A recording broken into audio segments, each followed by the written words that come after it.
This week on Q&A, our guest is Victoria Nuland. What is your personal goal?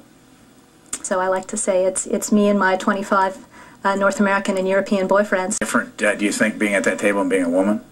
There have been some wacky moments. I remember when I was breastfeeding my second one, being on a long negotiation with Secretary Albright, and and at one point we got off an 8-hour flight. This is a little bit intimate, but just gives you a sense of things.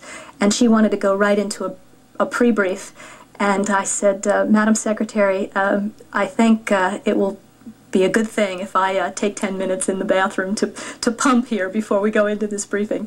And she was terrific about that. So there were days where I was carrying breast milk around Europe in little bags. You begin to have your joys and your frustrations, but being in that business, what did you learn that was difficult about it?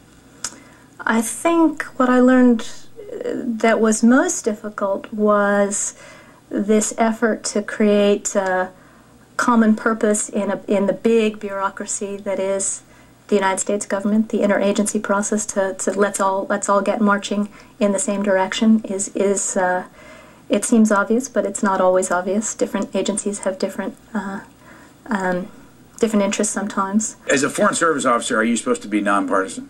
Of course, yes. You need to be able to work for whomever the people elect.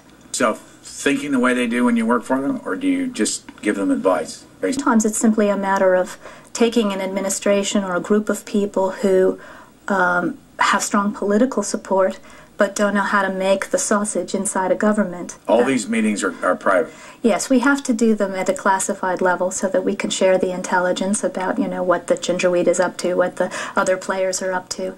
But then after we make our decisions, then we talk about it, and obviously we talk about what we're working on. We just don't give the detail. Do you find yourself dealing with that all the time? An ambassador serving overseas is first and foremost a pipeline to the president, but also a pipeline to the vice president, to the Secretary of State. All these different organizations you're talking about, how do you keep track of it? And again, going back to where's the frustration when somebody else is you've got the bureaucratic frustration and all this. Who sorts all this out?